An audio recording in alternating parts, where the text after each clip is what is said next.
self-serving, persuasive talkers of everything and nothing. We are Conversation Con Artists.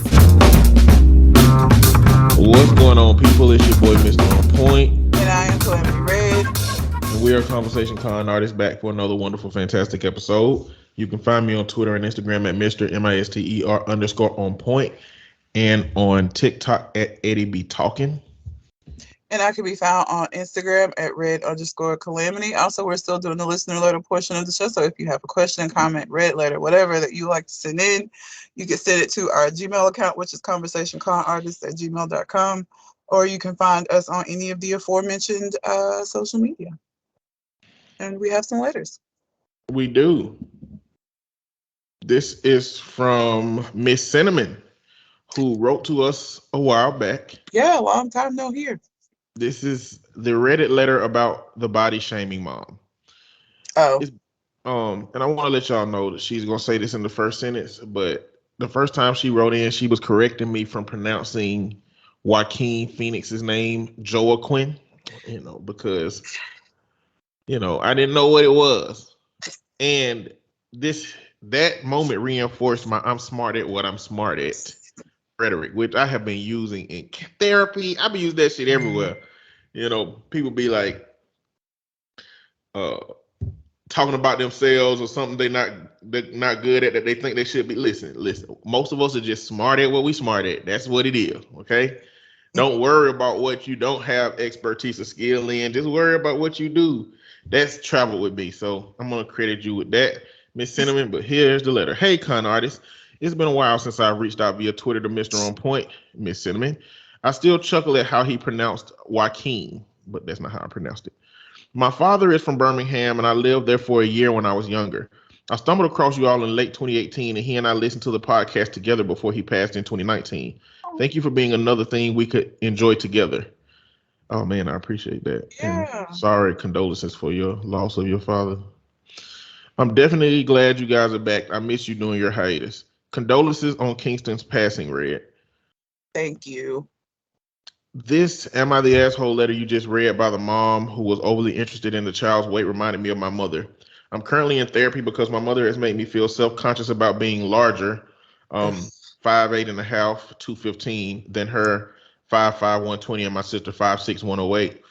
I was told when I was significantly smaller that I should be concerned about being so heavy because I would never find someone who truly loves me because I couldn't care for myself and be overweight.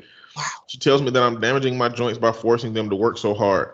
I don't look like I weigh as much as I do. I guess I'm socially acceptably fat. It has taken a long time to get to a point I don't feel horrible about myself, but I finally learned to ignore my mother and stop hating myself for being so big. In quotations. Hopefully her children are not hard on themselves because of her unaddressed eating disorders that she's finally addressing. Even if they don't have issues about their body image, I hope they're able to address being raised by her so damage doesn't bleed onto their future children. And she sent 2 pictures. This is what I look like with me and my sister to give you context on how horribly out of control I've allowed myself to get, as my mother tells me. Which, in this picture, she's just an appropriate level of thickness, the way I see That's it. what I was going to say, because me and her are the same height. Well, she's like an inch taller. I'm 5'7". But I get it because when I gained weight, from when I was like really, really small, I got the same thing. What? This is her now? Yeah. Okay. And this is her sister, who clearly is 108 damn pounds. She's not fat. So, okay, hold on. She got notes on here. So this is what I look like with me and my sister to give you context of how horribly out of control my mother tells me. And then the bottom one, she just gave birth 2.5 months ago and was maybe 110 pounds this photo with her newborn. More than 100 pounds less than I am. It doesn't, I'm glad that she has gotten to a place where she doesn't allow that to bother her, because I had to get to that same place. Because we're about the same size, girl. Like, I just recently lost a little bit of weight randomly, not because I'm Cause I ain't gonna go to the gym. I ain't let that shit go. I started eating better, but like I'm not gonna go to. I don't like it. I get it. Like I get people like these like gym heroes that just go 5 days a week and then they feel so great and energized and they feel bad if they can't go. I'm just not one of those fucking people, and I've just had to accept that shit. I'm okay with it. But I don't understand why people feel so, and it don't even matter. I would say that people feel so like comfortable talking about people's weight, but it don't matter if you big or small. Because when I was real skinny, people was making comments about me, but you so skinny. Like it don't matter what size you are, people gonna have something to fucking say. Like Let me end the letter and we'll continue. I enjoy listening to Colin and his meat puns. okay. Angel, Michael, Leon, and Michael's wife's contributions to the show. Hey y'all. Thank you for your opinions, commentary on this dumpster fire society we have to navigate. KN, aka Miss Cinnamon. Thank you, ma'am. It is a dumpster fire. You're, in my opinion, you're the level of thick that men are actually like looking for. And She's the so level of thick women are going to the Dominican Republic to get so these it's like BBLs.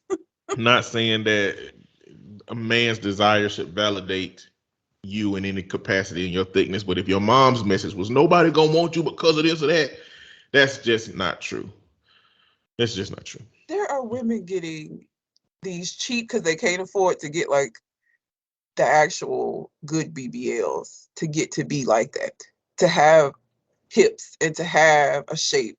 And it just doesn't make sense to me that people who naturally have that are getting body shamed. Like, what the fuck? It's the same shit. I just didn't have to go and let this doctor do it and pay thousands of dollars for it. Jesus gave it to me. I don't understand. It's so stupid. It's very stupid. But I'm glad, Miss Cinnamon, that you were able to, because that's a hard thing to get beyond, especially when you constantly are having people say things. Like I said, I was like 135, and I didn't realize how skinny I was. I look back at pictures now, and I'm like, I look like a crackhead almost. Like I was really, really small. But it didn't feel like that when I was that small.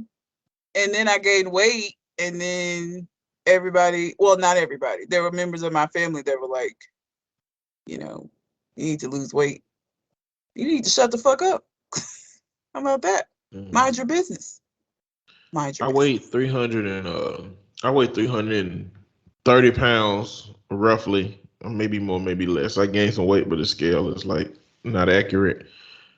And my fat just happened to fall in places where it's like make me look like a big man instead of a fat man, you know. And I guess that's genetics, you know. I come from a line of athletes. I guess it's just gonna be that way, you know, because I know my life would be different if I was built like Grimace, goddamn. If I had my if my gut was hanging like I'm melting and shit, I know my life would be different because we have a society that fat shames people and where pretty privilege exists and where there are levels of, you know, you're acceptable and levels of, oh my God, you're disgusting to me. You see that with the shit Lizzo get all the time. Yeah. You know, it's what it is. But like, I just hate that parents put this stuff on kids that society already gonna put on them if they don't look the way that society accepts. Why parents are creating this false narrative in their head. And like with kids, if you give a kid a message, it's going to amplify. It's Yep. going to amplify. Like there's no way you can deliver a message at level 1 for a kid because in their world, that's all they got to focus on. They ain't got shit else. So they're gonna think about it, ruminate on it, and it's gonna become a part of their personality. So when you're telling somebody when they're young, hey, don't get big, you know, because nobody gonna want you, then they don't focus on the big part. They focus on the self-esteem part, the not gonna want me part, you know, and it can create unhealthy desires and ways to maintain that thinness. That's a lot of what that anorexia would be coming from and that kind of shit. Like a lot of that stuff stems from personality disorders and messages that were given at birth, like the links that people be willing to go to adhere to whatever messages that they were given. Yeah. That's how they do it. That's how they try to do it. So I'm glad you got a chance to kind of like break out of this and Yeah. And work on it because your mama was wrong, Very much so. basically. Now she could have been right at some shit. Maybe she been known how to pronounce Joaquin Phoenix's name her whole life. But she's smart at what she's smart at, and you know what that is. And me, I don't care because she gave you some trauma. So it's not my responsibility to care about your mama. It's yours. I just don't like that she got you at this place that she at. But you can love her though, and I'll deem her as moderately acceptable through your love. Now, if you hate your mama, then all motherfucking cards is on the table. Oh, Jesus. I'm going hard. I be telling people on TikTok, I go at parents. That's why I ain't making no videos about parents, because I be going hard at parents. Them motherfuckers be getting mad when I be talking shit about parents. All this whole group of people get in there, they did the best job that they can. They provided for you. I don't give a fuck what they tried to do. If they fucked you up, if they fucked you up, what they tried to do is inconsequential. I literally, before we started the show, just said this about alpha men, but I feel this about parents too. I feel this about people in general. People really be wanting Olympic medal level accolades for doing like mediocre, basic ass shit. As a parent, your mediocre ass basic job on the lowest level is to provide for your kids food, shelter, clothes. Like, that's the most basic shit. You don't get gold star. That's not the gold standard. That's just what the fuck you supposed to do. It's the same thing I feel about the alpha man who be like, I got a job. I'm a high value man because I got a job and I got a place to stay and I got a car. Bitch, that just means you an adult. That's the most mediocre shit. That's the most base level shit you could possibly get it. You want a gold medal for that shit, bro. Like, no, that's basic. You're a basic bitch. Wanting to have this gold level standard of shit. Parents, you providing for your kid, that's your job. When you give birth to that child, you sign this unwritten document that says, I'm gonna provide basic necessities. And guess what? If you don't, it's illegal. Like, that's how basic that shit is. That is a basic right. If you don't, DHR, DIFUS, wherever you at, they gonna come fucking get your kid, bro. Like, that's basic.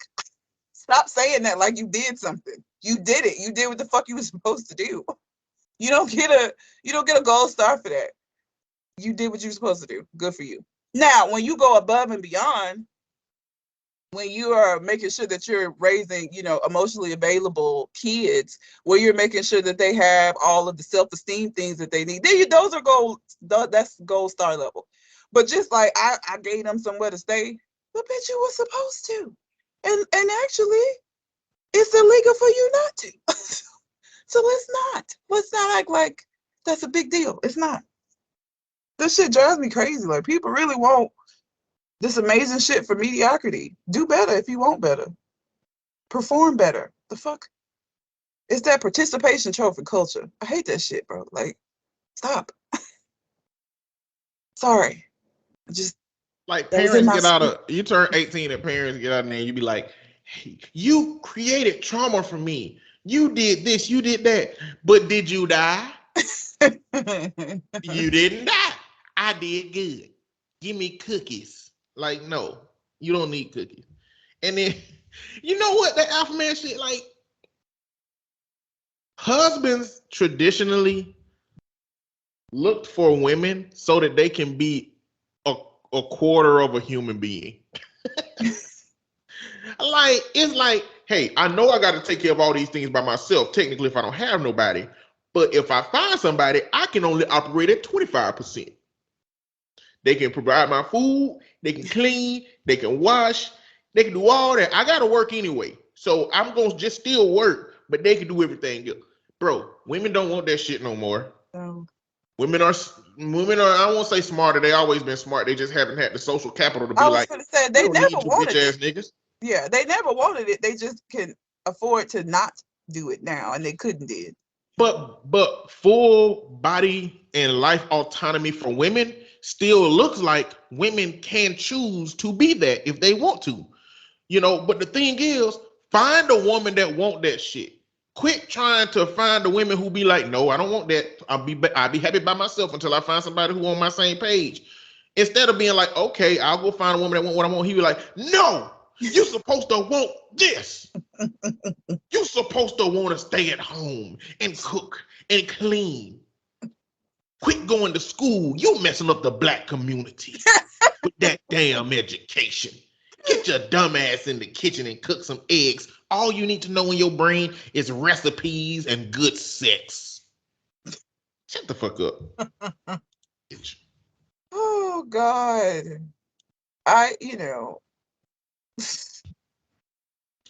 It's so ridiculous. Like, and again, it's people in general. If you want to be praised for something, do something praiseworthy. Stop doing the just basic shit and then getting mad because people just looking at you like, okay.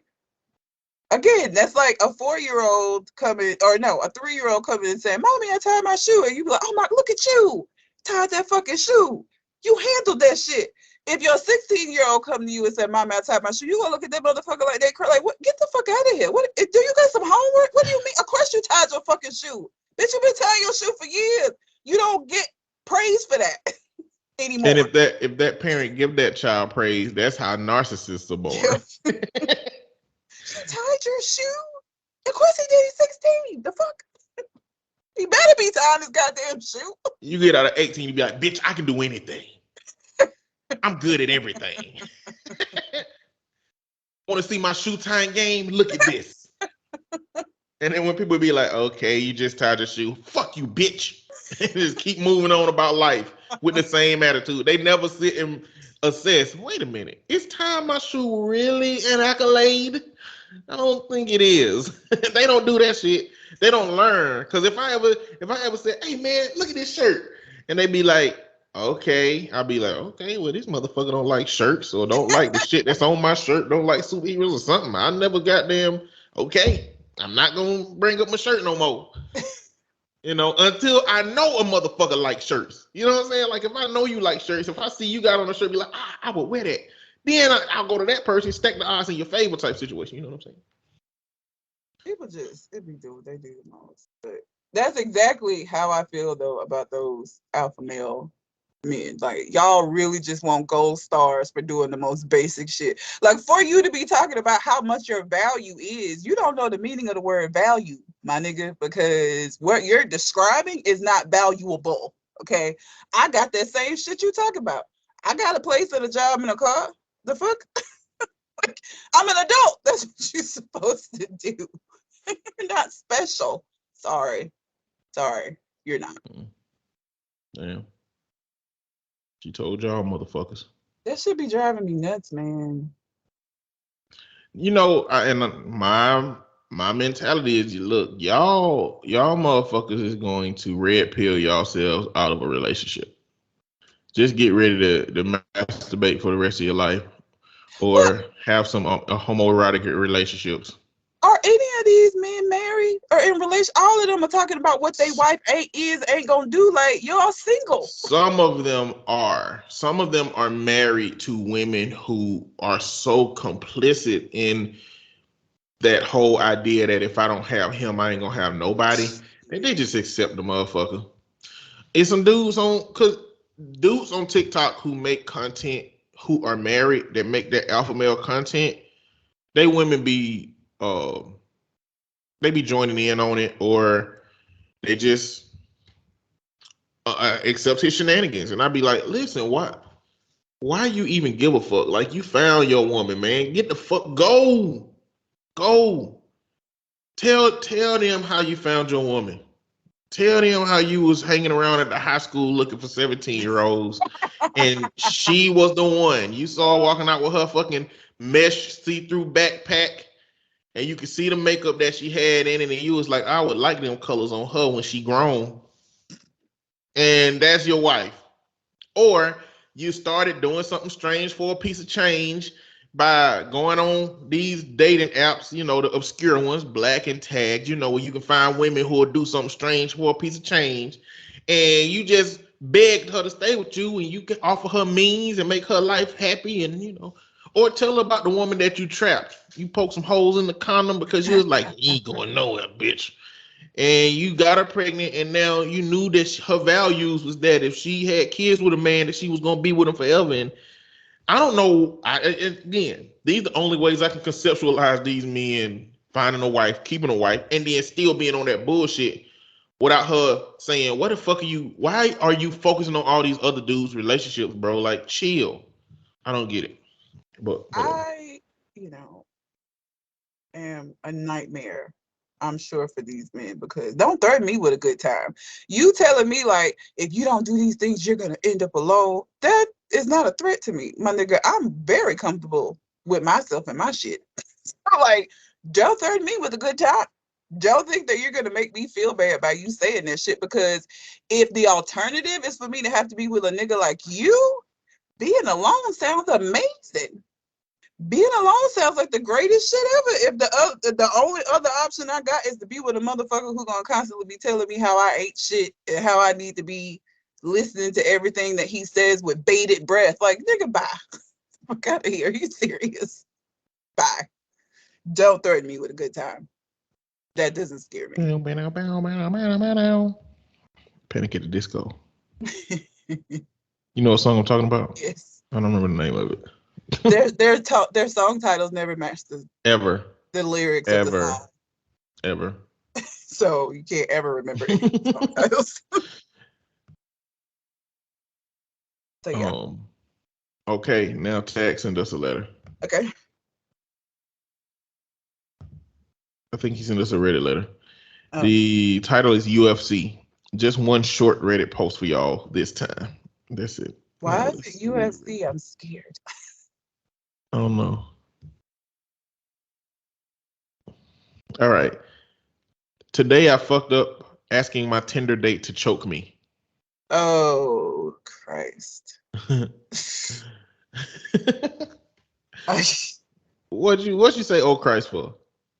Because this is a Tinder date, meaning that this is a first meeting, meaning that you're putting a whole lot of trust in somebody. I don't have a problem with people that enjoy choking, but like, choking is an activity that requires a lot of trust in the person that you're with, and a motherfucker that you just met ain't the person to do that with. So like, I just foresee this going in a real bad direction.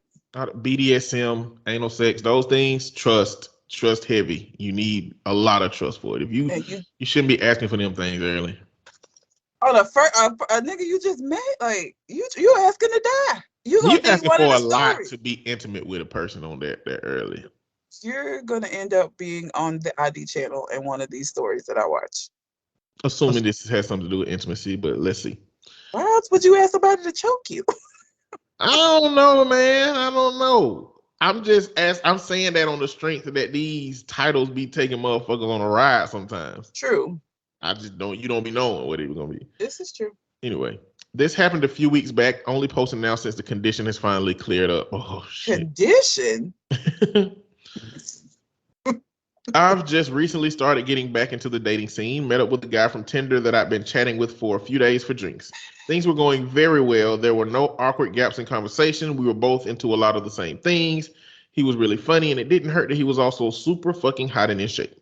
Maybe 2-ish hours in, he asked me if I had any plans afterwards. When I told him I'm probably just going to go home and watch Kenobi, he asked if I wanted some company. While I did, I said, fuck yeah, and we headed back to my place, where, needless to say, we did not end up watching Kenobi, or at least not very much of it, before we dropped the pretense, started mashing lips together, and clothes started flying off. Something to note about me is that I love roughness and love getting manhandled. I understand that's not for everyone, but that's what I like. This guy was very sweet and gentle with me, but at this point, I'm very much into it and trying to get him to go harder. Spank me, pull my hair. Finally, he got me prone from behind, and I'm calling for him to choke me since I know it'll drive me over the edge. He's very reluctant, but eventually relents. I had expected him to just use one hand on my neck, but he ended up using his whole arm, kind of like they do in UFC fights. Because he doesn't know. It was very tight, but he was pulling almost no pressure on it, so I could still breathe relatively normally. I'm not sure if that makes sense, but it's the best way I can think to describe it. Wanting it to be tighter, I kind of teased him by saying, come on, don't be a pussy trying to be sexy, but also letting him know to choke me harder. He obliged, and it was the tightest I've ever been choked. I could feel my whole body shaking as I started to orgasm. The next thing I knew, I was jolting awake and gasping for air. It's not the first time I passed out from being choked, but this guy was urgently trying to get me dressed into a hospital. I Yeah. thought he was overreacting until he got me in front of a mirror and I saw that one of my eyes was filled with blood. Like, imagine all the parts of your eye that are white and just blood red. It didn't hurt, but needless to say, it freaked me out pretty badly. To wrap up this overly long story, I've spent about 45 hours awkwardly explaining what happened to multiple nurses and hospital staff, explaining that I had asked him to do it and he wasn't abusing me, which I imagine was hard to believe given the appearance of my eye and the bruise starting to form around my neck. Long story short, the doctor let me know I had popped a blood vessel in my eye and that while it looked bad, it was most likely superficial and would clear up in a few weeks. He ended up driving me home, but ended up not responding to any of my calls or texts the Of following course day. the Found fuck. out he ended up unmatching me on Tinder as well. So yeah, pretty sure I traumatized him and blew the opportunity at a relationship. Too long didn't read. Ending up asking my Tinder date. He ended up passing out and popping a blood vessel in my eye. I had to explain that I'm just kinky weirdo to hospital staff and likely traumatized my date to the point where he wants nothing to do with me. Edit. Sorry. Just wanted to take a moment to update this post and clear up some things.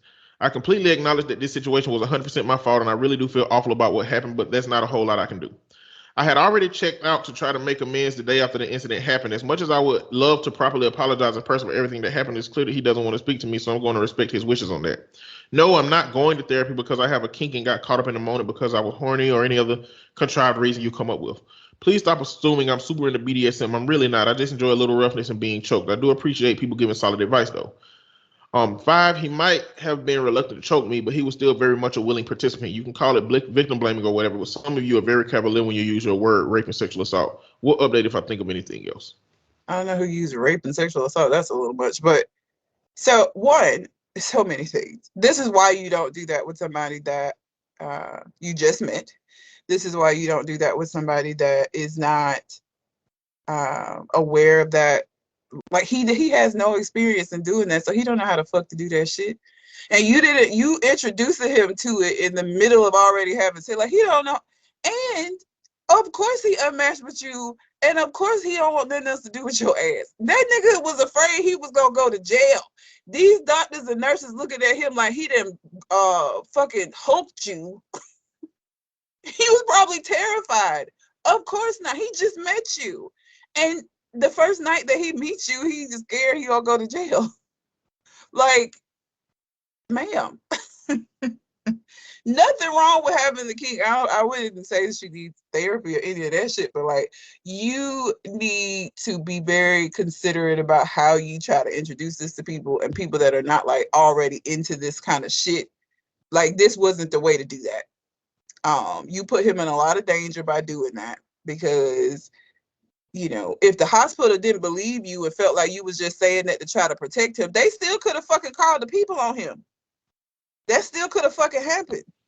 And you sitting there looking like a goddamn accident victim. Like, you put him in a lot of danger, ma'am. You did. And yes, he agreed to do it, but like, asking somebody to do something while they're like fucking you is like, I don't know. That's a lot. This was definitely not the way. Like, I don't know who was saying something about assault and rape, but like, y'all are dragging it. That's absolutely, nothing has to do with that. There's a lot of people that don't understand the BDSM scene. Number two, I guess a lot of people would probably look at it like, at a certain point, even if she would have said no or stop, she would have been choked to the point that she couldn't say those things. And I'm sure some people would look at it in that way. Also, they would probably look at it in the sense that, like, the level of harsh you are in those moments also makes an implication to that, to them. But respecting women's rights is choking them when they say choke them, just for y'all, so y'all know. That is respecting a woman's desire. Like, it's misogyny if a woman say choke me and you say no because you're a woman. That's misogyny. Choke that woman, but learn how to choke appropriately. Don't just go in for the kill. He didn't know what to do. First off, when you choke, you don't go for the front. That's the esophagus. You can crush that shit. You don't do that. The two big veins on the side, ask her to grit her teeth so you can feel those veins on the side. Choose one of those to press. Don't press both of them at the same time because you're damn near kill if you do that. But your kink is not going to automatically equal somebody else's. If he was uncomfortable with doing it, like I'm not for pushing people into doing shit that they're not comfortable with. He was very obviously not comfortable with that. He was very obviously unaware of how to do it and hadn't done that kind of shit before. Like, don't push the issue, or like talk about it later, but not in the midst of having sex. And by God, goaded him by being like, "Don't be a bitch, choke me." Like, Yeah, what? don't bring Don't do toxic that. masculinity into it. Don't bring Like, your own internalized misogyny. Like, don't use that kind of measure. But even after that, he still didn't really. I don't know.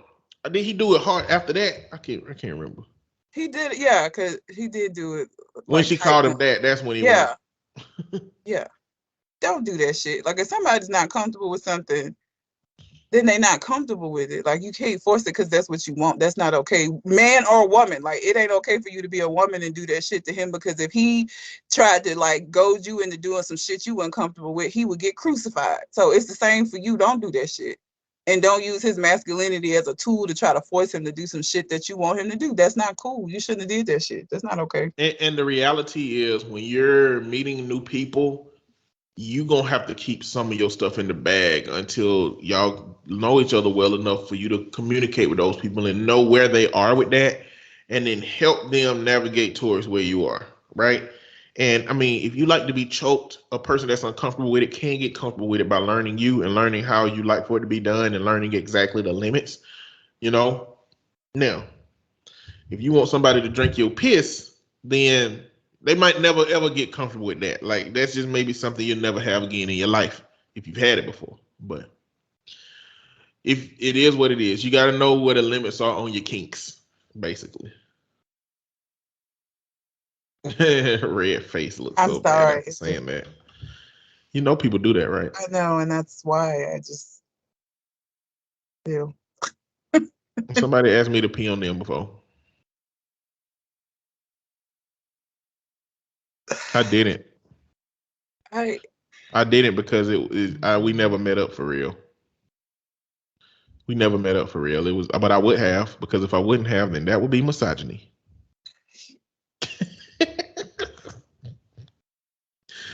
have What? no words. Whatever. Whatever. Uh anyway, it's too Yeah, that's much. it. Appreciate the letter tag. I mean, Yeah. I could keep talking about kink stuff, but then Red will just start being quiet. So Yeah, I will check the fuck out. she will. So I'm not gonna do it. Okay. I got some letters. Of course, all of mine are assholes, but we always can determine whether or not we feel the same as the people that are assign them to be assholes. Since we already talking about weight and food from Cinnamon's letter, let's just continue. This is a short one. Am I the asshole for giving my girlfriend less food than me when I cook? Yes. Unless she's Okay. asking you to do that. If you're doing it because you're helping her, yes. He's 26, the girlfriend's 23.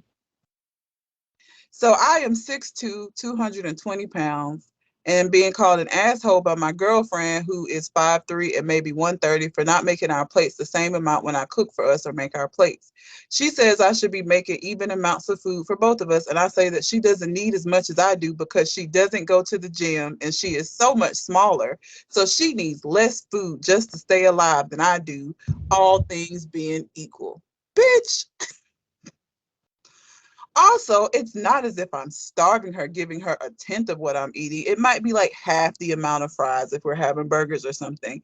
I feel like the stance is reasonable, but I wanted to ask, am I the asshole? You don't get to decide that for her. You don't get to say, you need less to live than I do, so I'm going to fix that for you.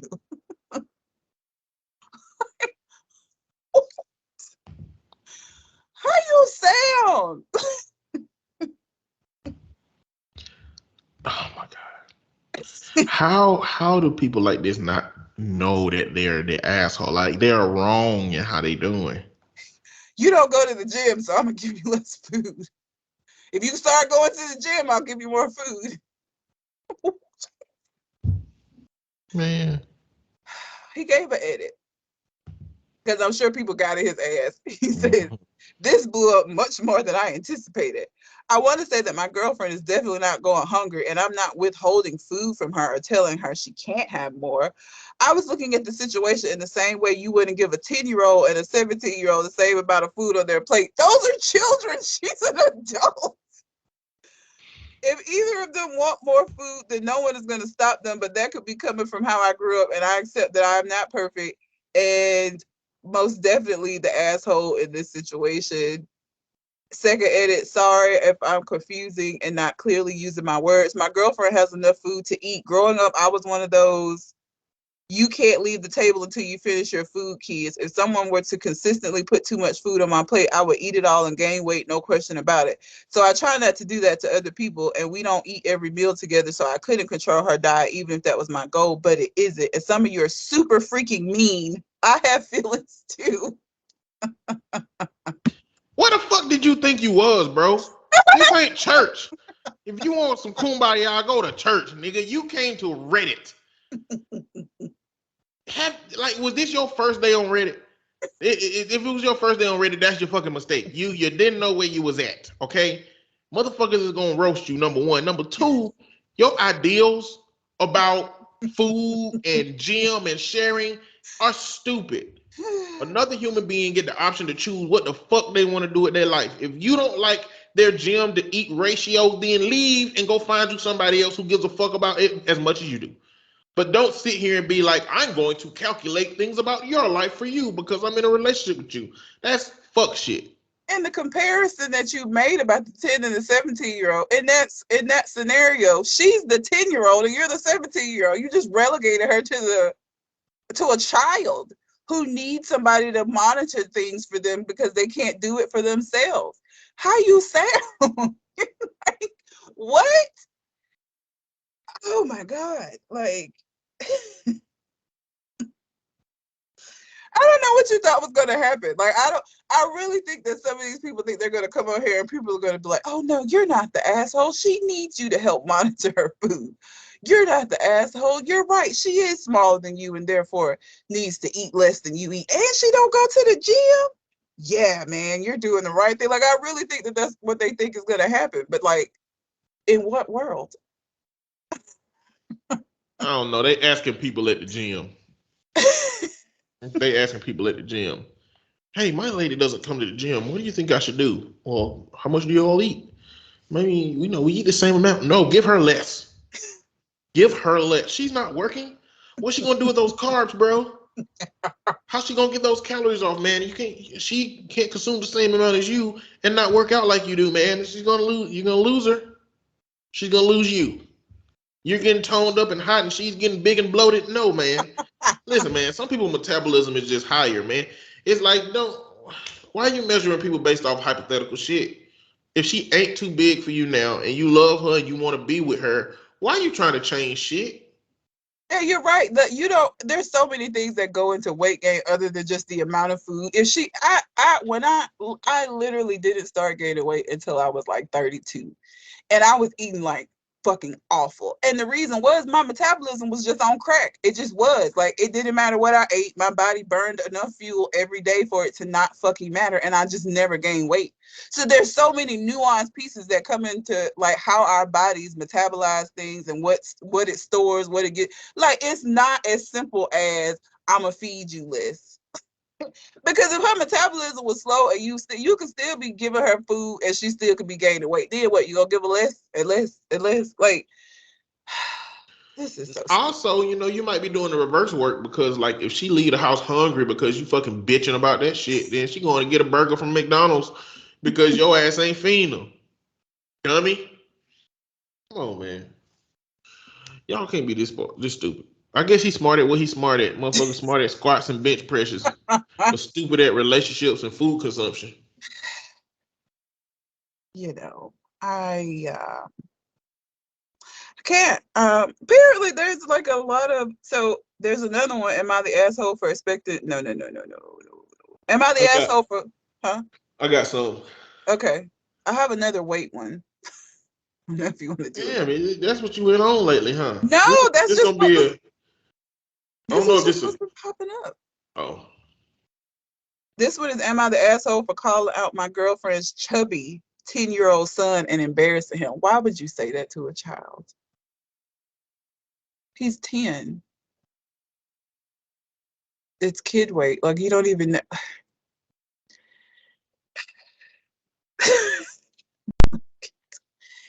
And I don't know why people think this is gonna make a difference. He said, "Hello, this is my first time here. Please be nice to me." It's Reddit. They're not going to. I don't. You can say that. say some dumb shit. I mean, there's some things you can say that's gonna get you sympathy and soft responses, but that title, you're going to get fucked up in the game, bro.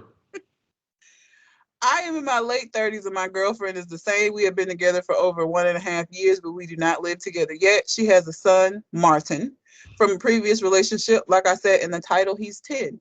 Yesterday, we were at a graduation party for my niece who just finished the 8th grade. The party was at a banquet hall. I brought my girlfriend and Martin. The dinner was buffet style, and there was a giant appetizer table as well as a kids' buffet table with things like chicken tenders, mini corn dogs, mac and cheese pizza.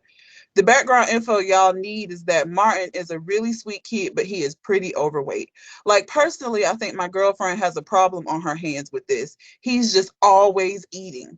Here's the situation that the conflict came from. My girlfriend and I were spending some time saying hi to all my little cousins, nieces, and nephews at their table. Martin walked back to the buffet with his third plate pulled high with mini corn dogs and pizza and proceeded to go to town on it. I said, Martin, that's supposed to be for everyone, not just you. You need to let other people eat too. He got really quiet and was kind of off the rest of the party. I took my girlfriend and Martin home, and then I got the angry call from my girlfriend. She's mad that I made that comment to Martin. She said I embarrassed him and insinuated that he is fat in front of all of the other kids. I didn't think my comment was out of line. The kid was eating all the food. She said that if I had a problem, I should have told her privately and she would talk to Martin privately. Now she's upset and apparently Martin doesn't like me anymore. Of course the fuck he doesn't. Am I the asshole? Like, what are you saying? Like, Well, okay. Was Martin really eating all of the food, or did Martin just have a plate bigger than your eyes? Like, did Martin literally get every bit of food that was there, and you saw him stacking everything to the point that nobody else was going to have any food? So no, you didn't see that fucking shit. Martin was not eating all of the food. Martin might have taken more than you deem as acceptable on a plate, but why would you bring that shit up out loud? Like, he sound like a bully. Like, he sound like somebody who was a bully when they was growing up. And some motherfuckers don't be able to let that bully tendencies go. And you know what? A lot of motherfuckers don't know this, but like, you be thinking that bullies be like the same age, but sometimes adults that used to bully can bully their kids if the kids fit the personality of kids that they would have bullied when they was a kid. So you sound like a bully. You sound stupid. Martin went eating all the food. And I just wish everybody would read a fucking child development book before they goddamn started dealing with kids in some capacity. I just wish that was the case. Cause now this little nigga finna give you hell. If y'all's relationship work, he's going to give you fucking hell. And you did it to your goddamn self. Because instead of being empathetic and sympathetic to a kid that's already chubby, who already got to deal with shit about fat, the adult in his life that he liked got to be one of the motherfuckers that's causing him problems. And they're going to get you hell. and he 10.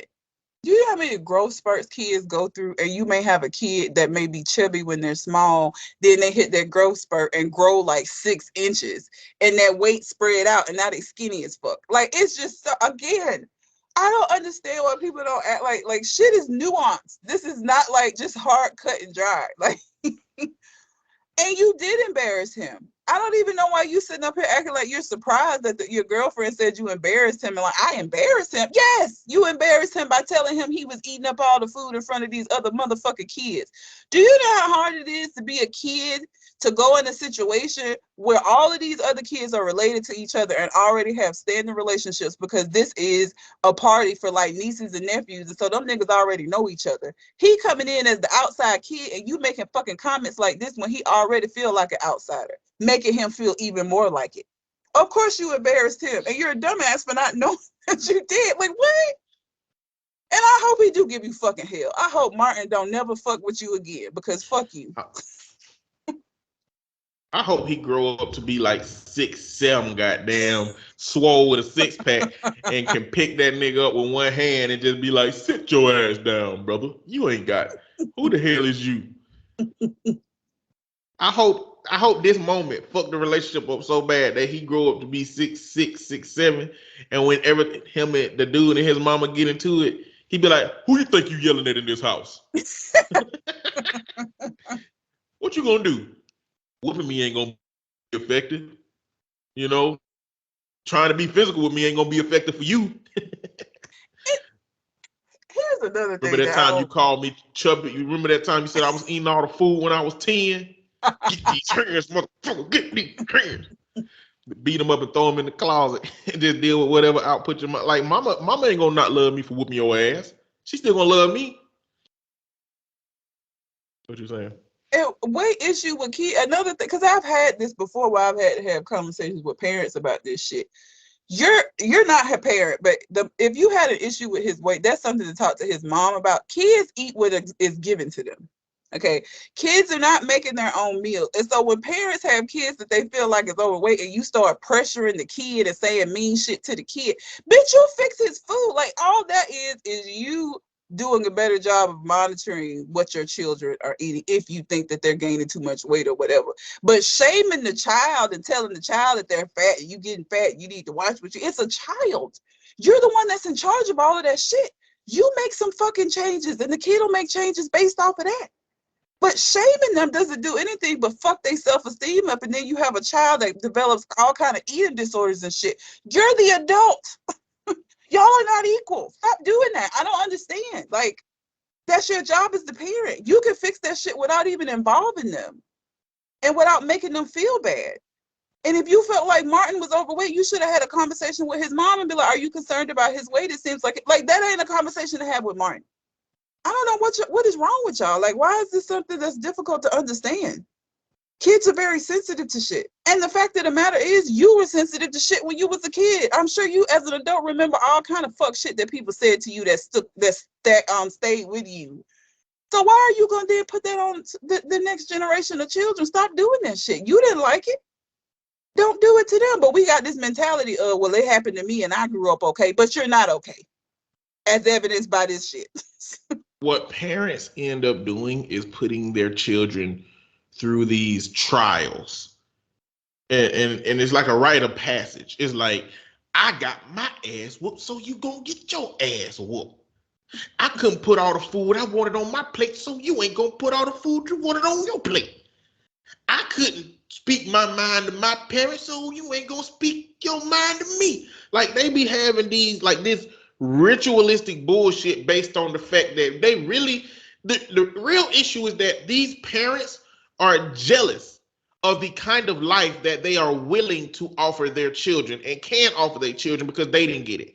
And so the internal battle for them be, damn, if I give my child a better life, that's gonna be better than what I had.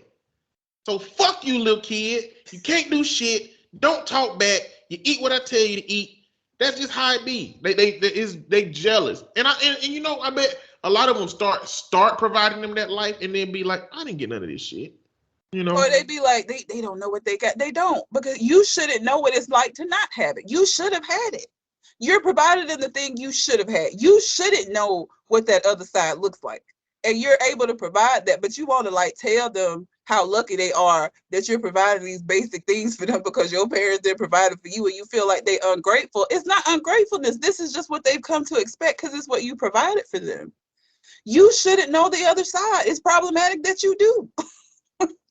Like, you want to like lament to them about how fucking terrible your childhood was so that they'll be more grateful for the things that you're providing, but you're providing what you're supposed to provide. Again, mediocrity. We want gold stars for mediocrity. I can't.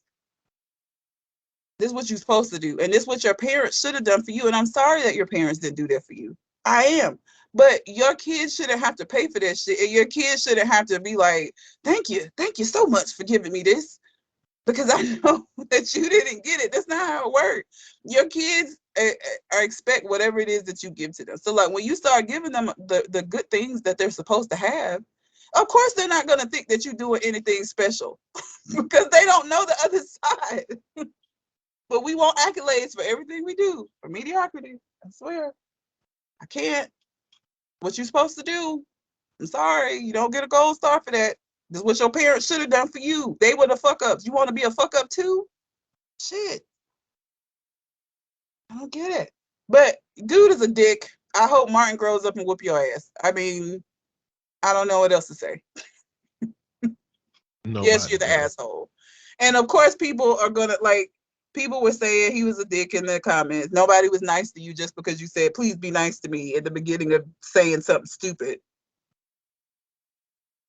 And a lot of people are saying they had their kids were chubby and then they hit them growth spurts and became like string beans because they're cute. You don't know. Kids' metabolisms, growth spurt, all of this shit is unknown and you never know when it's going to happen. You'll have a kid that go home on summer break and was 5'1" and come back and this nigga 6'2" and all the other kids is like, damn, nigga, what? How the fuck you grow this much over the summer? Shit happens. Like, I don't. Ugh. I can't. All right. Well, if you can't, let's move on. All right. All right. So I got two. This one gonna be a personal question more so than anything. What is the best relationship, friendship lesson that you had to learn the hard way? Don't live with your friends. Don't live with your friends. Yep. Do I know the friends you live with? Mm-hmm. What happened? Love her to death. Okay. We were like besties in college. And so we decided that we were going to room together a summer. And I was like, shit, we in each other's room all the time. Like, this will just be like a nonstop ass party. Living with her was so very different than like going to visit her or her coming to visit me. First of all, living in the same space, like she just felt like that meant that we could just like, come in each other's room like there was no sense of privacy because we were in the same suite now all the time. She also was like a lot dirtier than what I knew. Like, I wasn't paying attention to the shit when I really come to her room because like it ain't my shit, But she would use every dish that she owned before washing dishes. So like you can't even use your shit because the sink full of dishes that she just ain't took care of because it ain't got to a point where she has to because she still got clean dishes. So she just gonna use them hoes. It was just a lot. And we never roomed again after that. Like, it was too much. Love her, can't live with her. And I think that happens a lot. Like you think, you don't know somebody till you live with them. You really don't. It's a different fucking situation.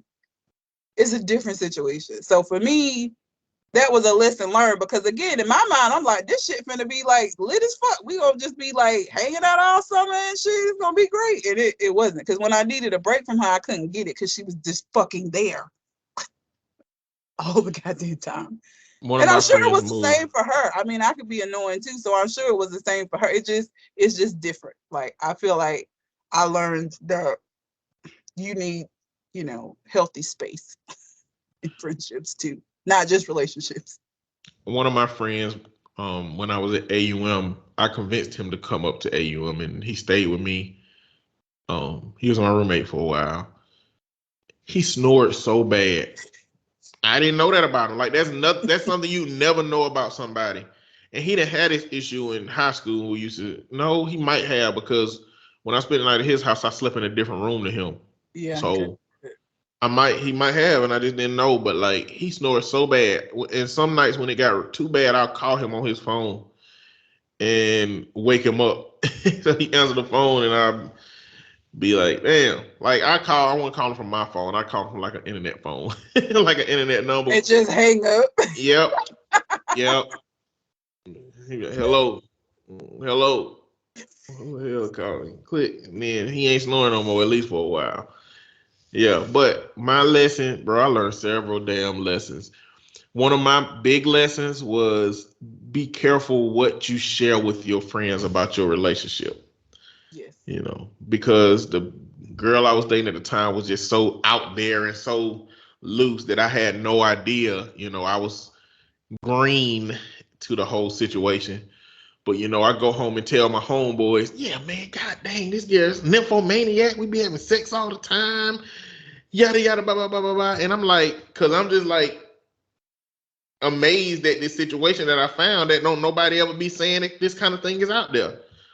And so turn out later, both of them end up texting her some kind of way, getting her number contact. One of them end up picking her up from work and stuff, and they say they didn't have sex, but that makes no sense. It don't make sense for them not to have sex. They had to have had sex, right? But he was like, man, I don't know, man. I just started hanging out with her and picking her up, and I fell in love with her, and blah blah blah blah blah. And it's like, I just don't believe that ever would have happened if I wasn't coming home being so vocal about the things that she was doing and the kind of person she was, and yada yada blah blah blah. I don't think that would have happened. But it did. But that was a tough lesson to learn. In that regard. I learned a similar lesson, but in a different way. And I tell my clients this now. This is a lesson that I pass along to other people now.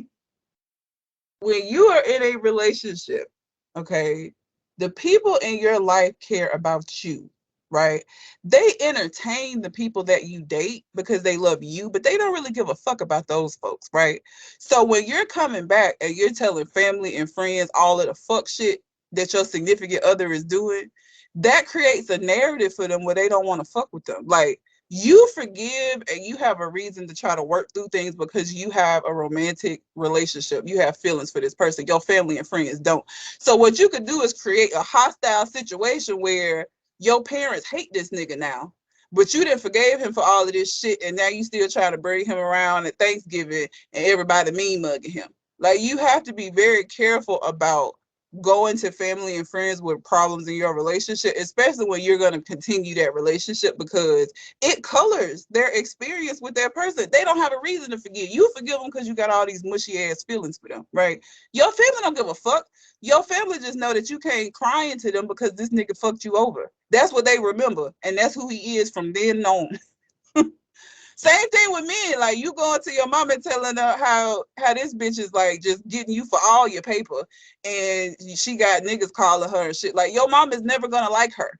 Okay, your mom ain't gonna forgive her just because you forgive her and move on. Like, you have to be real cognizant of what you are sharing from your relationship, especially when it's negative shit, because the people in your life ain't got no reason to forgive. They just remember that nigga for being the fuck nigga that he is, and like, now you back in love and shit, and they like, fuck that nigga, don't bring him around.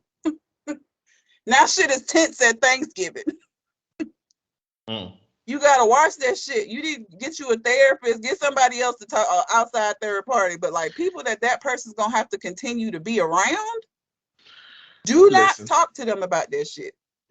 And I know this is, extreme, because I'm a real liberal dude when it comes to relationship engaging with the women I engage with. But I be telling them, listen, don't remove nobody in your life because of me. Even exes. If you still talk to your exes, I don't give a fuck. Keep talking to them, because when I'm fucking up, you need somebody to talk to. You need somebody to go hang out with and be around. Don't change your whole life and shit, because, I don't want that pressure on me to have to uphold your loneliness when you done put everybody out of your life because of this relationship. Number one. Number two, listen. Your folks ain't gotta like me. They just gotta like you. Like you saying. So going and talking that shit about me, be careful how you put it. Yep. Because motherfuckers don't want no war with me. It's best for us to be on a good terms, on the same page.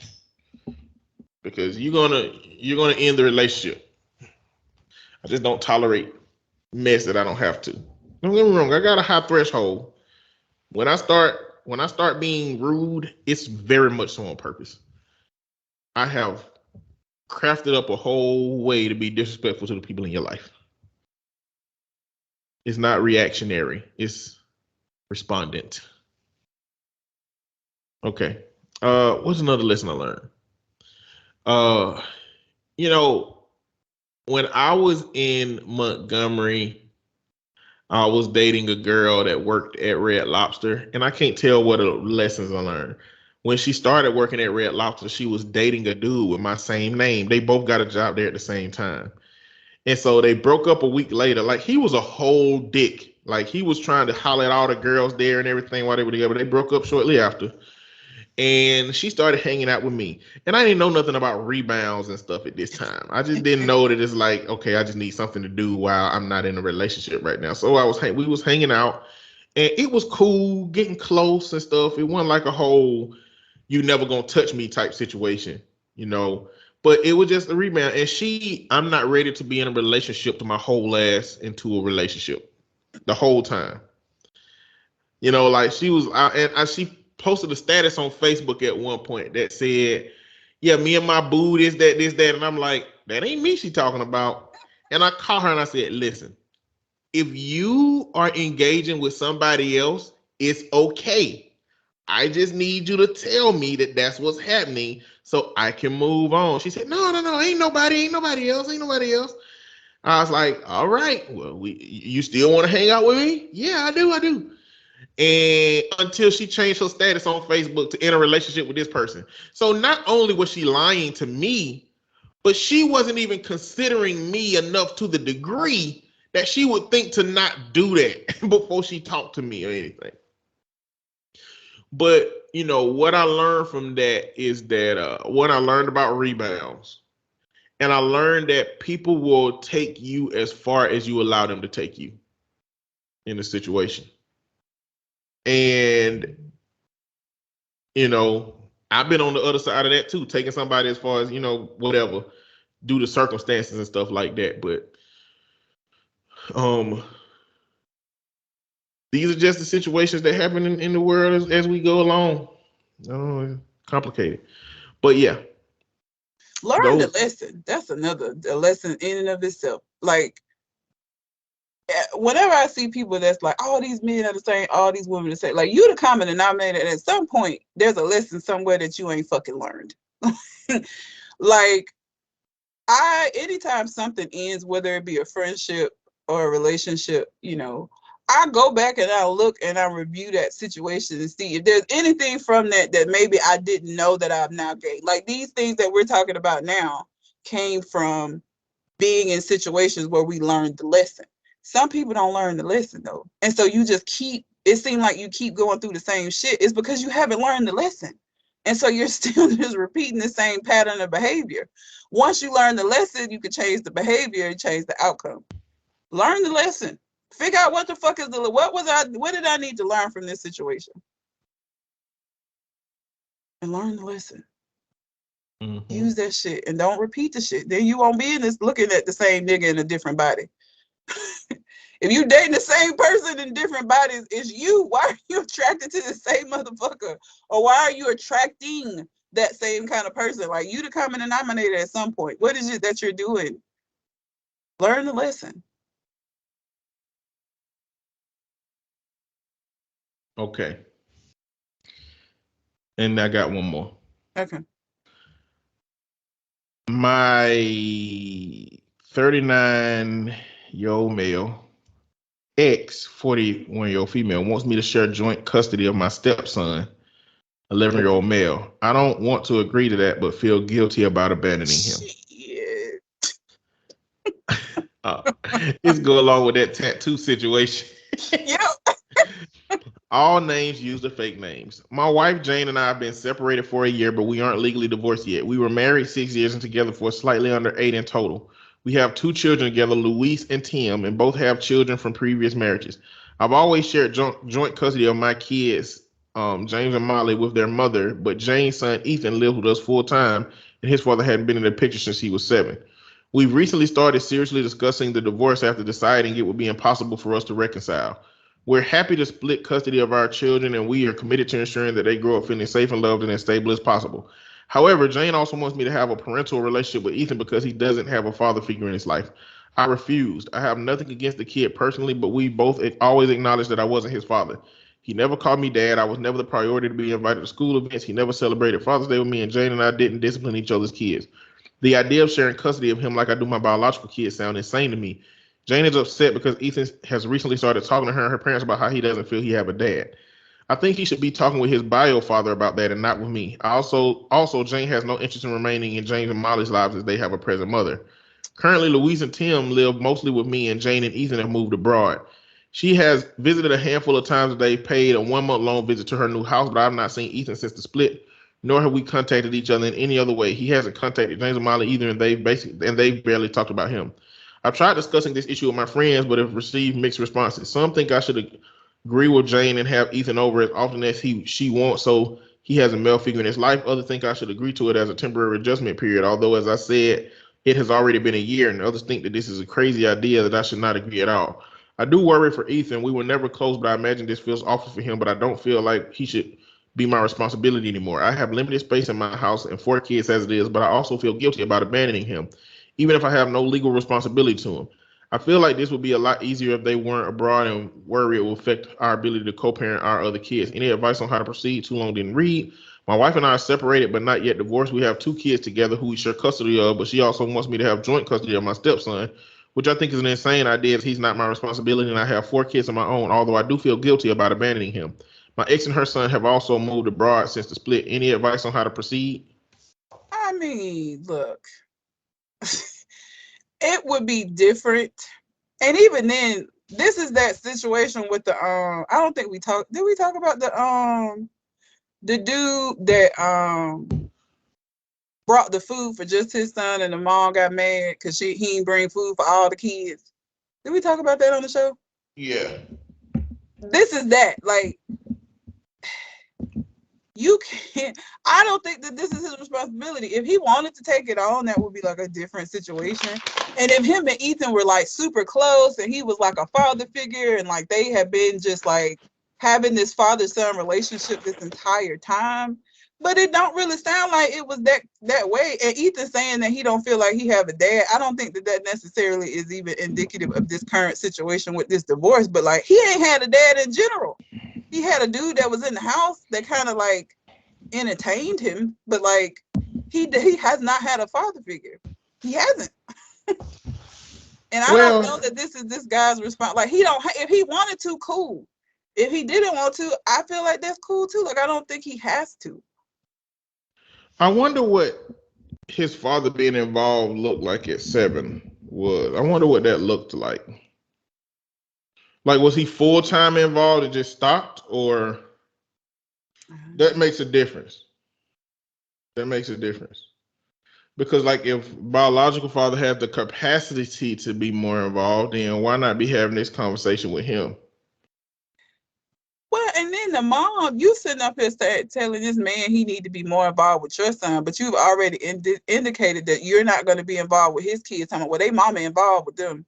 Okay, well, I'm sorry I picked a better partner, an ex-partner who able to be responsible and who able to do her job as a parent, and you picked a nigga that don't want to be involved. That's not my fault. Like, if you truly felt like this is something that should just continue, then she would also be interested in still remaining in his children's lives as well. But you're not. You feel like this is his responsibility because his biological dad is not involved. That's not this man's problem. He ain't had shit to do with that. Like, that ain't his problem. Sorry. Sucks to be you. But like, you ain't even trying to stay involved in his girl's life. You like, oh, they got a mama. I don't need to be involved in that. Their mom's there. But Ethan doesn't have a dad. Like, that ain't okay. No, that's not how that works. That's not how that works. You know, parents need to be more upfront and honest with kids when it comes to a blended family with step siblings and all this about the reality of relationships. I mean, hopefully y'all already had a talk. Well, yeah, me and your mom ain't work out, or me and your daddy ain't work out. Hopefully that conversation was had. But like, you can't lead kids to believe that the next thing you get involved in is going to definitely be a forever situation. And I think that the expectation, I know kids are going to develop their own level of expectation based on their hopes and stuff like that, especially if they like you, you know. But like, mama, it's your responsibility to figure out how to fill in the gaps of your son's life when something like this happens. It's your responsibility, you know. You know what I mean? In society, it might not have been your fault that that relationship ended. It could have been based on the man's behavior or whatever, and it could be 0% your fault, but your child's life is still 100% your responsibility if that father chooses not to be involved. I mean, I hope you at least get some child support out the original father if he just really ain't just gonna be around, you know, since seven, since the age of 7, and he just really ain't gonna be around. But unfortunately, it's up to the current man or current ex whether he wants to take on that role of responsibility, and he don't have to. He doesn't have to. And then like y'all move to another country, so it's like, what that supposed to look like? You know what I'm saying? Like, if you want your son to have somewhere to come every summer, then fine. But like, what is me even being in that role supposed to look like? You know, like, is it just that you want me to call the motherfucker every week or something? What you want me to do? Like, I mean, I'm definitely not gonna be financially responsible for no shit. I'll tell you that much now. Even if I did choose to do this, like, you gotta find finances from the other father or from somewhere else. Because I got 4 kids. Like, what did you really want this to look like for real? That's the answer. I want the answer to that question. What were you planning for this to be? Yeah. You know, but whatever. How much news do you have? Do you want to do another one or you want to move on? I don't have a lot of news. I don't have a lot of news. Let's keep moving. Okay. On the letters. Am I the asshole for telling my niece that her choice of career isn't well respected? Why is it your business? She your niece. Is she gonna be asking you to take care of her if shit don't work out? If not, why the fuck is it your business? Before I even read it, it's not your business. Mind your goddamn business, bro. Mind your business. It's free. It don't cost nothing. Minding your business is fucking free. I don't know why people act like it's the most expensive thing in the world, but it don't cost anything. This lady's 45. Her niece is 18. My niece just graduated from high school, and of course, me and the rest of her family are very proud. Moreover, she got into a pretty good school, so we're pretty excited about this as well. Me, her mom, my sister, and my brother-in-law, and my niece and nephew went out to lunch today. I asked my niece what she was thinking about majoring in, or if there were any programs she had already been accepted to. She told me that she got into the school for graphic design. I was a little surprised because she's obviously a smart girl, so I thought she would choose something more efficient and productive. I asked her if she has already made up her mind on graphic design. I'm pretty sure the money isn't that great in that field. She told me, of course she has, and asked me why. I told her that I was just expecting her to choose a more well-respected career. She told me that graphic designers are well-respected. I told her that they might be a little respected, but not as much as other careers like engineering, computer science, or the medical field, which I was convinced she was going to go into since she's very bright. I'm a nurse, so that also plays a part in it, that a fellow member would go into a highly respected career like mine. She got really upset with me, saying that I was insulting her choices. I replied that I wasn't insulting her. I was just saying that graphic designers aren't as well respected as other fields, and that was just the unfortunate truth. She cussed me out, saying that she didn't want to be a damn nurse, and walked off. My sister got upset with me, calling me dumb, and she and brother-in-law left. Again, my niece is very smart. I just wanted to let her know about her options and be realistic about it. Am I the asshole? She did an edit, but I want to talk about this before I read the edit. Bitch. Ma'am. The condescension with which you engaged into this conversation with your niece and just your overall attitude is just awful. First of all, depending on where she gets a job, she could do very well for herself as a graphic designer. I don't know if you know what graphic designers do or if you're aware of what that job entails, but there are instances in which she could do very well for herself as a graphic designer, depending on where she gets a job from when she graduates. And even if she couldn't, even if she was going to end up, working at a job that only paid her a little bit of money, what fucking business is it of yours? to kind of come in and shame her by telling her that it's not well respected. Well respected by whose standards?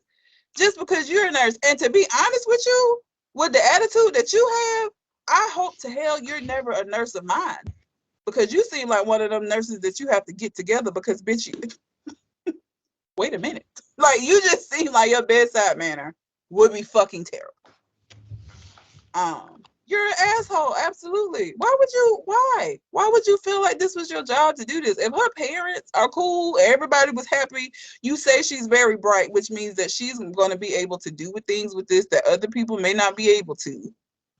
And you just shit it all over there. Of course she got upset at you, bitch.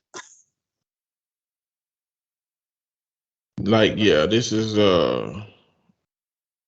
how do you like send me the link to the website that calculates how much respect professions get.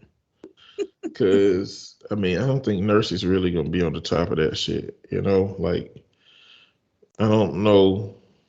Like, say it with your chest. If you want her to be a nurse, just say that shit. Look, I want you to be a nurse. It'd be cool if you was a nurse, because I'm a nurse. That would be cool.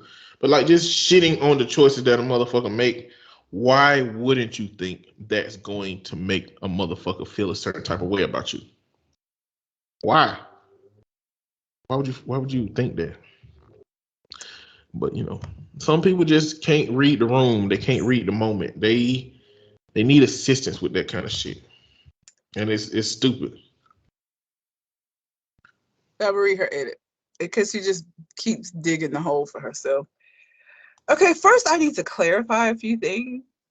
First, I am proud of my niece. I'm just disappointed in her chosen field. Second, all right, maybe graphic designers make a lot of money, but it's not just about money or creativity or any of these factors. It's about intelligence and service. Nurses are by far the profession who serves the most. And yes, despite being disrespected from entitled patients, we are known to be the hardest working, the most ethical, and yes, the most respected job title aside from doctors and surgeons. So, to those in the comments and the ones who are sending me angry messages, you clearly are misinformed about what we do all day. At the end of the day, my niece can do whatever she wants. If she wants to be a graphic designer, then that is her choice, but I'm just trying to give her some insight. Ma'am. Oh, girl.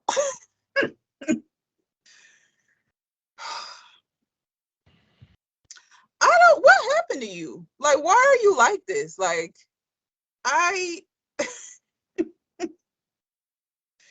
first of all, to be clear, I have known nurses, and there are nurses that the doctors don't respect nurses. Like, doctors shit on nurses and just get them to do all the shit that they don't want to do. So, like, you and this whole, it's the most respected job under the, like, girl, again, respect, but who is making this list? Where are you getting this information from? Do you know how many different career paths and career options there are out there and how many people do service jobs? Like, I don't know why you think you're special. Oh my God. And it's not about money. Okay. If it's not about money, then you should just want her to do something that she's going to enjoy doing, because we work most the fuck of our lives. Like, she gonna be working her whole goddamn life. It should be at least as something that she enjoys doing. Like, I don't understand. Like, who hurt you, ma'am? Like, why are you like this? Who a graphic designer hurt her? Maybe she was dating a graphic designer and that motherfucker like just didn't do her logo very well. And she was like, what am I even paying you graphic designing assholes for? And when her niece said, I'm going to be a graphic designer, it triggered all her goddamn past history with graphic designers. And now she talking shit. He put hands on her ass. No, don't do that. But yeah. I mean, you trash. It's just trash. Like, your whole attitude is awful. And I'm surprised that it took you this long to fall out with your niece, to be honest, because I feel like somebody like with an attitude like this, you would be like being hoity-toity about every fucking thing. Like, I'm surprised it took this long. She 18 and y'all just now falling out over some shit you said. Like, that's surprising to me, because I would have thought that you would have like had some kind of condescending shit to say about something else, and y'all would have fell out before this. I'm surprised you like held on for this long, to be honest. Talking like this, like, I don't get it. It's a goddamn shame. It is, like, bitch. And the same shit that you're talking about, like, that you're saying about her profession, there are people that say that about nurses. Like, again, doctors shit on nurses all the time and feel like what they do isn't important. So, like, I don't understand. You just sound crazy. Let's see. Would I be the asshole for making our son get rid of his ESA? I'm assuming that's like a school, like a EIP or IEP for school. I don't know. Oh wait, maybe it's a emotional service animal, ESA. Why would you make him get rid of his emotional animal? Mm-hmm. We have two sons. Danny, who's 19, has depression and anxiety and has an emotional support dog. Yeah, it is an emotional support animal. Named Teddy, who has helped him a great deal. Tyler, who's 24, moved in with us last year to help us pay the rent after some financial difficulties. Your son moved in to help you pay rent. That's already a problem. I had an injury which caused a lot of medical bills and forced me to quit my job for a lower paying one. He pays way more than his fair share, 60%, just so we can stay here. Tyler lost his girlfriend to cancer a few months ago. She made him a crocheted plush toy a few weeks before she passed that he values a lot, and I've sadly seen him crying with it multiple times. While Tyler was at work, Teddy explored inside his room, saw the toy on the bed, and tore it apart. Tyler was devastated and inconsolable, and we felt horrible for him. He said he can't look at Teddy anymore without hating him with every fiber of his being. So either the dog will have to go or he'll have to move out. We know Teddy just made a mistake, but we can't afford the rent on our own. It's also below market rate because we've cultivated a good relationship with our landlady. We're so torn. Moving right now would be completely infeasible. I know we should have planned for eventually not being reliant on Tyler for rent, but we didn't in this time frame. Should we talk to Tyler and try to get him to see Teddy's importance to Danny's mental health, or tell Danny that Teddy needs to be rehomed? What? Damn. Now Teddy ain't a member of the family or nothing, but Teddy's a dog. who's the person who the Teddy tore that shit up? He tore up Tyler's thing that his girlfriend made for him before she died.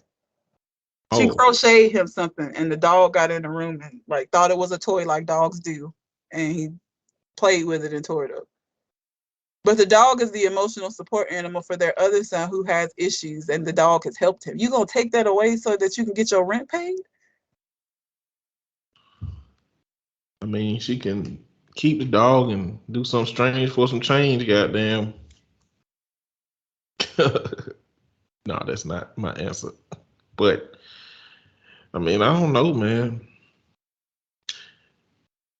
This a tough one. Really, Teddy should leave. Like, why Teddy even staying and giving this family an ultimatum? Like, Teddy really should. Tyler. Teddy's the dog. Tyler's the man. Tyler, the man, should leave.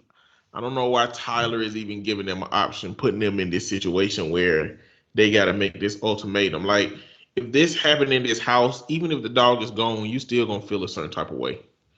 Because this space, this place, like it ain't no way he don't. I feel like it ain't no way he don't blame the adults for like allowing this to happen too. Letting the dog in the room. Yeah, like it's. I feel like Teddy should just leave. I don't feel like it's really gonna be no winning. Teddy's the dog. I'm committed to Teddy being the damn human.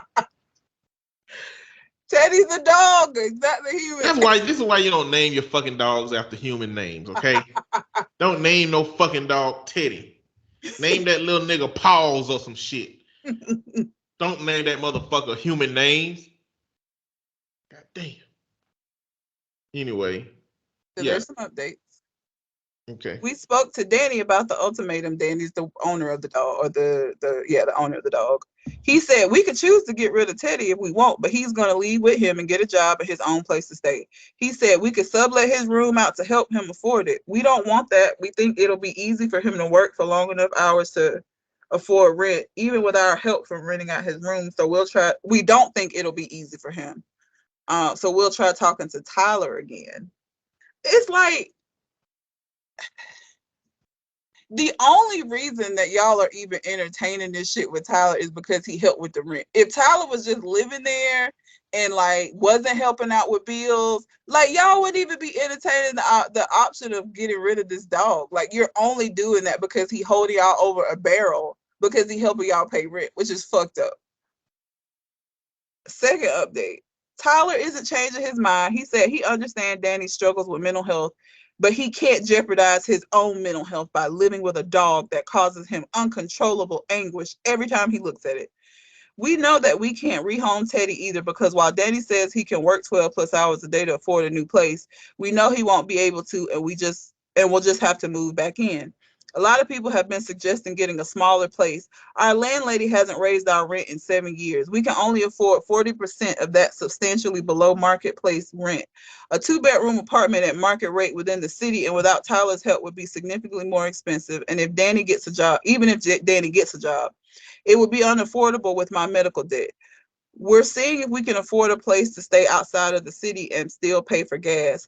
Our gas expenses will skyrocket because my wife and I both presently work at a walking distance and would later have to drive in from outside the city. But this is the only option I can see now. That is, it's the drama for me. I'm not saying I don't understand Tyler being upset about, like, this was something his girlfriend made for him and she died. I'm not trying to be insensitive to that. But it's like, that your brother has mental health issues, because what is taking that dog away from him going to spiral him into? And you don't even give a fuck. It's like, I mean, he'll manage. I can't deal with this. So the dog's got to go. And This is the so owner of the dog said that if the dog go, I go with it. Yeah. But he isn't really, I mean, he would try. The parents are saying he's not really capable of like living out on his own. So like, even if he does move out with the dog, he's going to end up having to come back because he's not going to be able to successfully do that. Like, he's not in a space where he can actually live on his own. I mean, that's how important the dog is to him. Yeah. Can't be mad at him about that. I don't know. And maybe it's because I'm so desensitized.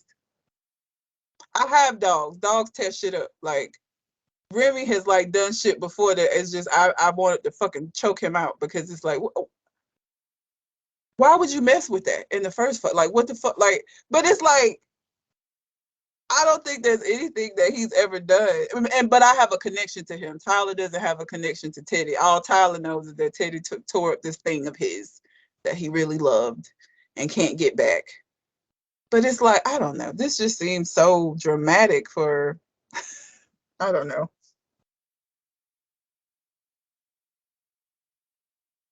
And the parents, like, what's going to happen? Okay, your landlady is allowing this, but what happens if something happens to her? She dies or whatever. Whoever comes in and realizes that y'all's rent haven't been raised in 7 years is going to put that shit up to market value. Like, you can't sustain this forever. You can't. There's no way that will be possible for you to sustain that forever. So like, y'all should be trying to figure out what the fuck y'all gonna do anyway. Because if she die and a relative come in and take over, or she lose the apartment complex for some reason and a company take over, whoever comes in and realize that y'all ain't pay, like, you're not paying market rate, they're gonna raise it to that. And Yeah, then they some. are. And you're not going to be able to afford to stay there. Like that, this is not a feasible situation to continue anyway. Like, I'm surprised you didn't got away with it for as long as you had, but to think that you're going to just be able to continue it forever is insane. At some point, somebody going to raise that shit up, and it's going to be so substantial, because think about like how much rent was 7 years ago, and somebody just come in and like raise that shit up to what it is now. You talking about an increase of like hundreds of dollars at one time. because you're so far behind market value, and they can Hundreds, do it. Huh? Shit. 7 years, oh yeah, thousands of dollars. Yeah, it may be. It's gonna be a good chunk of change, especially with this housing market the way it is now, It's and rent trash. how it is now. If Like the place I lived in when I was down there is $270 more now. I am concerned because my lease is up, and with the way everything is, I don't know what I'm, because I don't want to have to move, and I really can't afford to move because it's going to be so much more expensive because everything is more expensive now. And so like new deposits and stuff is going to be expensive trying to get a place, even if I find somewhere. Like the market right now is ass. It's fucking terrible. Buying a house is difficult because what's happening is a lot of these rental agencies are swooping in, buying up a lot of these single family homes and renting them out. So like if you're somebody that's trying to buy a house right now, you're going to get outbid by a company that has the expendable income to offer $5,000 over the asking price. And of course, the person selling the house going to go with whoever the highest bidder is. So now this company then bought this house that you were trying to buy, and they're going to rent it. And now you're going to be forced into a rental situation because you can't find a house to buy. It's just really terrible right now. They trying to make all of these homes into forever rentals. Yep. It's really. And it's crazy that the politics ain't helping in this situation. Like, they cut. Yeah. Stand by watching the shit happen. Like, it's so awful right now. Like, trying to buy a house right now, if you're somebody trying to buy a home, it's the worst possible time. Because, like I said, you may be put a bid in on a house, but again, these companies have the income where they can offer over asking price, and you can't compete with that. So guess who gonna win the house? They are. Then they're gonna rent it out for a ridiculous amounts of money. And it's just a stupid cycle. So yeah, this is not a feasible situation in general. Even if they do try to placate Tyler by getting rid of this dog and all of that shit, this is not a situation that's going to continue. Like, I don't. Yeah. It's not feasible. It's just best to get out of this as soon as you can. Yeah. Because you're getting accustomed to a lifestyle you're not going to be able to continue. Like I said, if she died or anything happened to her, whoever comes in and realizes how below market rate, they're going to raise that shit immediately. And you're definitely not going to be able to afford that big of a jump. Like, this is just not good in general. For so many reasons. So yeah, I don't know. Anyway, that's the last one I'll do. You have another one you want to do, or you want to move on? Move on. I don't have anything anymore. Okay. Well, if you have a Reddit letter, a question, concern, whatever you would like for us to respond to on the show, you can send it to our Gmail account, which is conversationconartist@gmail.com, or you can find us on our social medias. I mean, it's been a lot of really fucking fucked up shit in the news this week as far as like people doing shit they shouldn't do. You got Ricky Martin being accused of having a romantic relationship with his nephew and also domestic violence against the same nephew. You got Elon Musk's daddy who then had a baby with his stepdaughter, which is gross. And I don't care if she's an adult or whatever, like that shit is weird. It's just some shit you don't do. I don't know what the fuck is going on in the world right now. Is it like still his stepdaughter? Like what? It was like, was it his ex? I'm sure. I hope it ain't still. Let's see. I didn't even think about that, but I would hope not. Like, did his wife die and her daughter stayed alive and they never got a divorce? He's like a widower that's marrying her daughter. Oh, this is the second child with the stepdaughter. Excuse me. This is not the first child. All right, let me read this. Elon Musk's lusty dad, this is hilarious. The New York Post ain't shit for that. Errol has finally revealed that he sired a second love child with his glamorous stepdaughter, Jenna. I don't know how to pronounce her last name. He's 76, welcomed the baby girl with her back in 2019, but only confirmed the news on Wednesday, bragging that the only thing we are on Earth for is to reproduce. The two already share a 5-year-old boy. So I'm assuming that means that he's not still with her mother. They're not together anymore, and that he says that the pregnancy was unplanned. So going along with the conversations we've been having. So let's say you marry somebody that has a child. That doesn't work out. That other child is forever your like step family now. Like is their family forever your step family now, or do you go back to being strangers at a certain point? I don't think I don't know. I feel like if you develop a certain type of relationship with somebody that's like a familial kind of relationship, I don't know you can reset that shit. It's just weird after that. Okay, so well, let's say that he was married to this girl's mama, but this girl was abroad during their whole relationship, and then they got a divorce, and he never met the girl. If she came into his life after they got a divorce, but he never established a relationship with That's her, different. And okay. and real like so that's not so I just got down to the part where how they're involved with each other. So he married her mom who already had two children, her and her brother. So they went on, her mom and him had two biological children together. So her mother had children with him as well. See, you see what I'm, this now is weird. Oh, so now it's his kid's sibling. Yes. Oh, So that's now, fucked you up. see what I'm saying? Now So that's fucked now, up. The chain link done fucked it up. so he had children with her mother and he's had children with her. So now your kids have like a fucked up relationship with their siblings and cousins. It's weird. I don't like it. It's too Hey, much. yeah. If you say I'm dating my ex's daughter, then I mean that's fucked up, but I guess it ain't wrong if the ages is right. Yeah, it's weird. But if you say I'm dating my son's sister, that's fucked up. That's fucked So up. he helped raise this girl. She was 4 when he became her stepfather. And then him and her mother were married for 18 years. So you were in her life from the time that she was 4 to the time she was about 22 years old as her father. That That shit is increases fucking weird. Yeah, that increases the level of fucked up on the scale because it's like he could very well have been like, when she was 4, I'm gonna marry this girl one day. I'm gonna nurture this girl into being somebody who want to be with me. Like, yeah, he had too much access to her while she was developing to now as an adult He engage with her. he's 76 and she's 35 currently. That shit is fucking weird. Why would you like? That's just It weird. it's got cult leader vibes. You know what I'm Yeah, it saying? does. It's got like I manipulated you to this vibes. Ugh.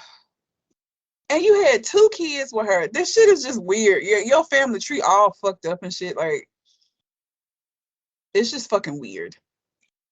It's just weird. And yeah, I mean, I'm sorry when I see shit like this, I'm just not ready to believe that he never tried anything with her until years later. I'm sorry. I don't believe that he hasn't been grooming her the time that he's been supposed to have been her stepfather. I just don't believe that. I'm sorry. I don't buy it. I don't think that's the case. I don't believe it.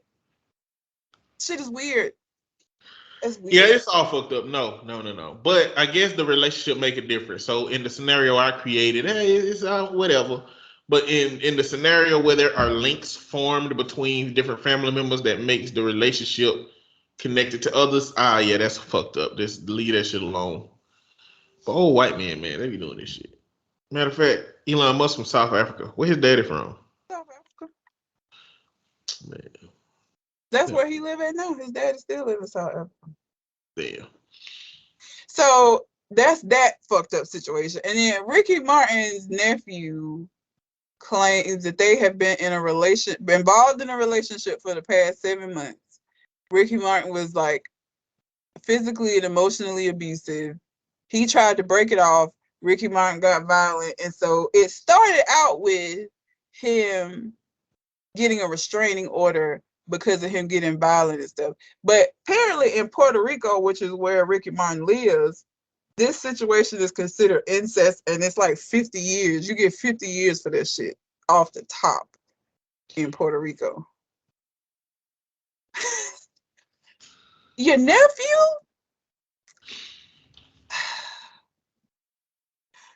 It's so many things, right? This already what people who have a problem with homosexuality, this already what they think all homosexuals do, that they just out here just immoral, just jumping on anything. Like, this is already feeding into that bullshit. Not helpful. And then it's just icky. Why would, what? Your nephew? Your blood nephew?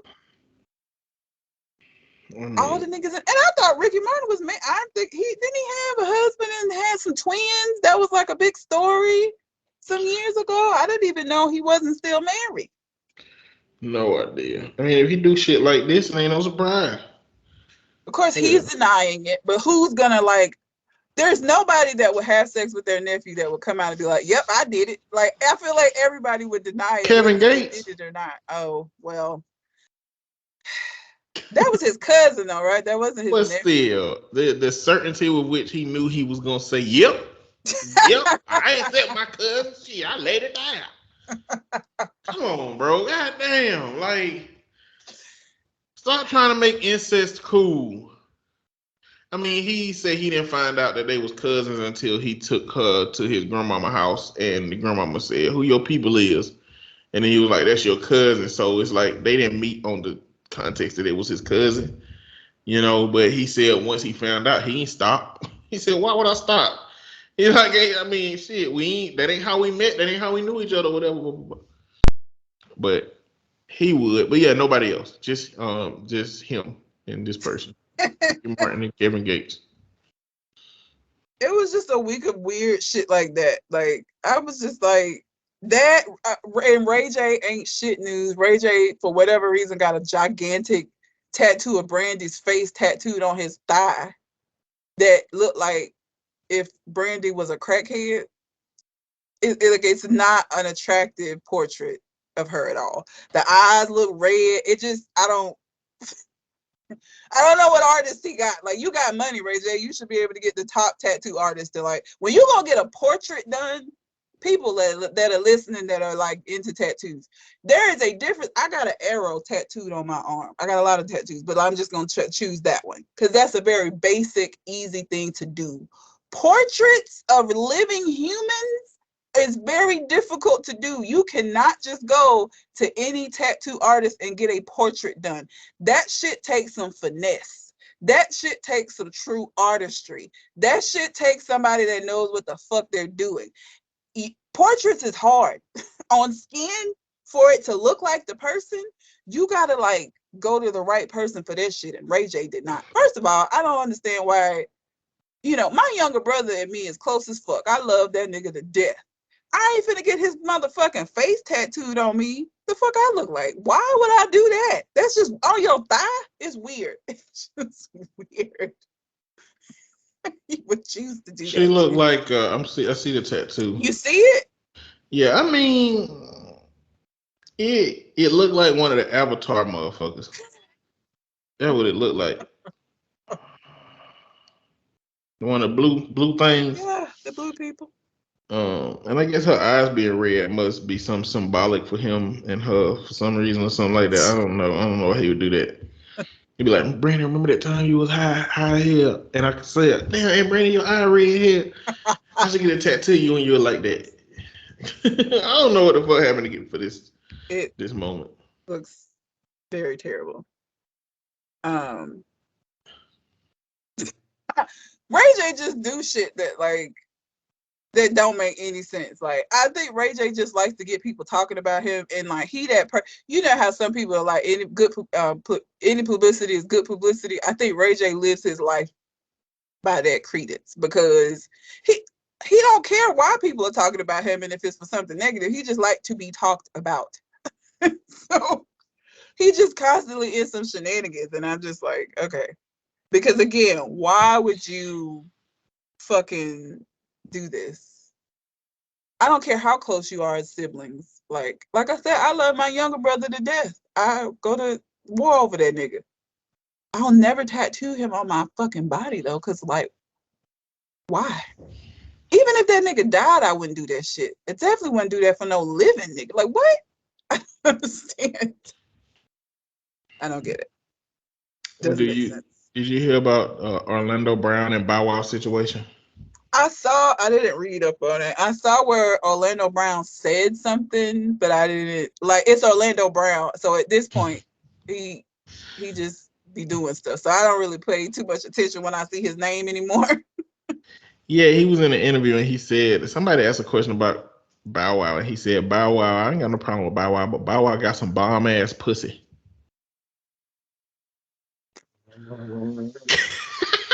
What? So you didn't even know what he had said. No. Yeah. Ah. But it's Orlando. This is what I'm saying. Like you have to take what he say with a grain of salt. He is nuts. He got issues. So like him saying some wild shit don't surprise me. Not really. I mean, I wasn't expecting you to say that. I just thought he made a comment about Bow Wow's like career trajectory or something. Like Man, I no, didn't them know what to motherfuckers say. are being weird as hell. He's weird. So, but yeah, I mean, yeah, he followed up on it, but yeah, you're right. He's just too weird. But I just wanted to mention it. But story that I'm on, my main story, I guess, is that about a 10-year-old girl who in Ohio who got pregnant through sexual assault. Yes. And because when the Roe v. Wade was overturned, the trigger laws in Ohio Yeah. outlawed any type of abortion. The girl had to go across state lines to get the procedure done. Yes. Now, these are the steps having to be taken because of Roe v. Wade being overturned. But what happened was a lot of politicians came out and said that this was a hoax. They said this is not real. Everybody on the right came out and said this ain't real. The DA that had been contacted about the girl getting an abortion said this is not real, it's a hoax. Some congressman said it's a hoax, and then the guy who actually did it came out and said, "Yeah, I did it." And everybody deleted their tweets, and everybody came out and acted like they was always in support of the girl, like this shit be going. And then what happened is they found out that the man was Latino, so the people on the right switched it to talking about illegal immigration. Oh my God. And the threat that illegal immigration and the open borders they say that Biden won or America has now and it's like, First of all, what we're not going to do is not act like this don't happen every day in the United States of America by other like white people, black people, like some because like this was a relative of hers. Was he her uncle or something? he lived with her, I think. So like a family friend. Yeah. Okay, what we're not going to do is act like this is specific to Hispanic people. This shit happens a lot. White families, black families, like how is this even an illegal immigrant issue? How do you even like Now, when they went to the reason they make an illegal immigrant issue is because clearly they may be undocumented, and so when they okay? went to the home, a reporter went to the home of the daughter. The woman there said, "Yeah, the man lived there with them, but what happened didn't happen."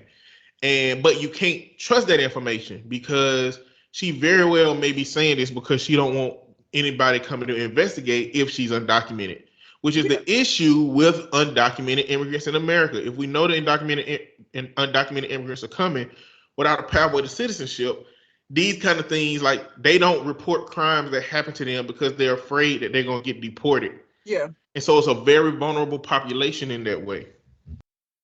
But they acting like if this had happened to a white girl or a black girl or like somebody that has citizenship, this wouldn't have been the same situation. The problem is that this occurred, and because of these trigger laws, this child had to go across state lines to receive what she needed to receive. That's the base problem. You can try to turn it on its head and make it into something it's not, but the fact of the matter is their documentation and the legitimacy of whether or not that they're supposed to be here has nothing to do with the problem, because it's not like a citizenship would have changed it. Citizenship, but she still would have had to do the same. An American white 10-year-old girl that got impregnated by a family friend in Ohio after Roe v. Wade got overturned would have had to do the same exact fucking thing. That's what the problem is. You can talk about whatever you want to talk about to try to distract from that. But them being immigrants ain't got a goddamn thing to do with what we talking about. Because Becky would have had the same problem. And Becky would have had to be taken across the state lines too, because Ohio had that fucking trigger law in place. So what are y'all talking about? It's just a way to distract from what we're talking about. Absolutely. All of it's been. I mean, That shit is stupid. Like, but this is what we knew was gonna happen. This is what, and the thing about it is, like, I've seen a lot of these debates with it. The people making the decisions about these things are not medical professionals, and they're not even people that are educated on these things. There's a video of this lady going around talking about how if somebody has to get a procedure done because of a medical emergency, it's not considered an abortion. You don't know what an abortion is, ma'am, because you're attaching moral value to that word. But what the definition of an abortion is used regardless of whether or not it's somebody who just wound up pregnant and decide they're not ready and decides that they're going to go terminate the pregnancy. It's the same term that's used for somebody that has a medical emergency and the doctors have to go in and terminate the pregnancy. That is still an abortion. Just because you want to attach your moral value to that word, and so if it doesn't go against your moral value, you feel like the word doesn't apply, doesn't make it true. It's still an abortion. You still have to use that word because that's the medical term for it. But see, these are people that are, the people making these decisions are not educated. They're not doctors. They're not medical professionals. They're not talking to doctors or medical professionals. They're making these decisions based off of their religious beliefs and their moral values, which they're not supposed to do, but they're doing. And they all sound like idiots. None of y'all know what you're talking about. None of you researched any of this. Y'all are basing this off of your religious beliefs. And that's what happened when you do shit like that. She was like, it's not an abortion. That is an abortion. You gonna argue with a doctor telling you that that's what it's called. That is a medical term. You're the one putting your moral value on that term. Medically, if a doctor goes in and terminates a pregnancy, the baby was aborted, regardless of the reasoning for it. It's still an abortion. Like, yeah, I saw that clip. Oh my God. I'm just tired. I hate it here. I'm going to say that every week because I feel it every week. As you should. It's trash. But that's all I got. The only other thing, and I only wanted to talk about this because I was one of these before. There was a 911 dispatcher in Pennsylvania that's being charged. She with manslaughter for refusing to send an ambulance. Let me tell you something. As a dispatcher, it's a man, wasn't it? Was it a man? Mm-hmm.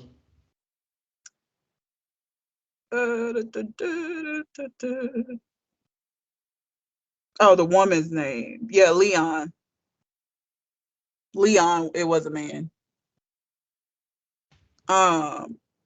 He refused to send the ambulance because he said that unless that she could call back and confirm from her mother's house that the mom wouldn't refuse services, they weren't going to send an ambulance out. That's not how that worked. That's not how that worked. When somebody calls 911, we don't make those kind of decisions. Like, I sent police and ambulances out for a lot of things that I thought were bullshit, but that's not my call to make. That's why they go out and they're the ones that assist the situation further. You don't make that decision. You don't tell somebody like, well, unless you let me, you know, they're not going to refuse when they get out there, I'm not sending an ambulance. Now, what would make them do this? Huh? What would make them do this? An individual. So sometimes that will happen, right? Like sometimes you will send an ambulance out. Somebody will call within a medical emergency, send an ambulance out. You can't force somebody to go, right? So like if the ambulance gets out there and they decide that they don't want to go, then the ambulance is just gone. An ambulance has been put off the street on a call that could have went somewhere else. But you don't get to make that decision still. The same way that I would send people out for domestic violence incidents with somebody that call all the time, and I know when the police get out there, she ain't gonna want him to go to jail. I don't get to say, well, it's gonna be a waste of the time of the police for them to go out there because we all know what's gonna happen, so I ain't gonna send the police. You don't get to make those decisions. That's not your job. That's not your job. You don't take that shit into your own hands. So the lady was jaundiced and incoherent and bleeding because of a hole in her esophagus, and she died the next day because he didn't send help out to her. You can't do that. You don't make that decision. You don't have enough information as a dispatcher to even, because you're not, that's why the ambulance go out there to assess the situation. If they get out there and assess that she needs to go to the hospital and she declines, you sign paperwork that says that you decline, and then if that person dies, that's on them. But that can only happen if you actually send the ambulance out. You don't get to just say as a dispatcher, I ain't sending the ambulance out. That ain't your job description. You don't do that. I set plenty of police and ambulances on calls that I thought were bullshit, but it wasn't my call to make. My job is to send the police out. Period. Because this will happen. You set yourself up for this kind of liability. Now you didn't do your job, and now you finna get some charges. You can't do that. It is what it is. Like I said, you know, Motherfuckers we shipping at work. If you work in a 911 call center, you have regulars. We had a man that would call all the time. He was schizophrenic, didn't take his medicine a lot. We always knew when he wasn't medicated because he would call and say that there were people under his townhouse talking and cussing him out and saying mean things, and he wanted the police to come out. Now, he was a regular and he called all the time, but you know what we did when he called? Send the police officer out. Now, the police already knew what they were going to have to do when they got there, and it was a regular call. But in the event that there was something else going on, wasn't nobody going to be liable for not sending the police out. So we send them out. Every 911 dispatch call service, probably you have regulars that call in. You just do. You have mentally ill people that call all the time. Like, you just have regulars that when you hear their voice, you already know, like, Miss Sheila, look, now. I know you calling about somebody driving by your house, playing the music loud. But you know when the police get there, they're not gonna, they drove by. There's nothing that could be, like, you have people that call in regularly. But that does not give you the right for you to be playing God. You're not there to assess the situation to determine whether or not, that's what the police and the ambulance go out there to do. That's their job. Your job is to dispatch them onto calls. That's what you do. So I just wanted to talk about that because I was a dispatcher, and I was like, I saw this in the media. It was like, oh no, they tell you in training that that's not, you don't do that shit. You're liable for that. Why would you? I ain't finna be liable for shit. If you call me and tell me you want an ambulance and the police, I'm gonna send them, and they can deal with you. Because guess what? People go out and they get charges for misusing 911. That's a charge that somebody can get for doing that. But they get that after you dispatch the police and they go out there. That's for them to do. That's not my goddamn job. Okay? And that job is already difficult enough. I'm not finna add no more responsibilities onto myself. I'm not taking that on. Should have just sent the fucking ambulance. Like, that's simple. You fucking up in simple ways. Well, sir, hope you enjoy your time in jail. Yeah. Because, you're responsible for this lady's death. Because trying to be an asshole for no reason. People love to do more than their job description. Like, that's not in your job description. What you do. You're not the assessor of the situation. Your job as a dispatcher is to get enough information to make sure that the police and the ambulance gonna be safe when they get there. So we ask questions like, is there anybody armed? If a shooting happened, is the shooter still on the premises? Like, you ask them kind of questions, but whether or not the police gets dispatched is not on the dispatcher. When people call for service, you dispatch the call. And then whatever happens when the police get out there is what happens. But your job is to dispatch the police or the ambulance or the if you're doing fire the fire trucks. Like, that's your job. You dispatch. You don't make those decisions. And this is why you shouldn't even want to be responsible for making them decisions, because now you liable for this kind of shit. Who want that? No, ma'am. No, ma'am. Stupid. Sucks to be you, Leon. I don't know how long he had been a dispatcher, but I guarantee you he probably somebody that ain't new to the job. People get in these positions and just start feeling like, they got some pull and shit. I've been a dispatcher for this many years and I know, okay, go off, Leon. Now you finna be jailed. I think we already used this movie title, but Leon the Unprofessional.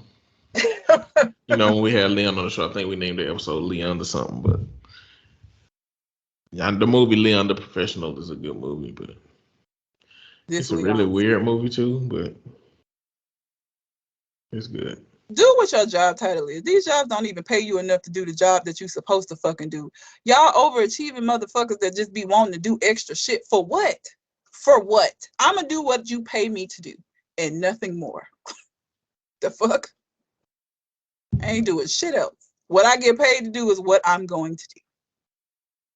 Nothing more, nothing less. Y'all crazy as hell adding all of this undue stress on yourselves for what? So you can feel better about yourself? My paycheck does not.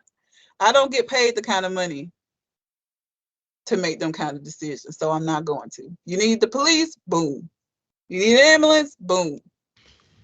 You need medic, fire? Boom.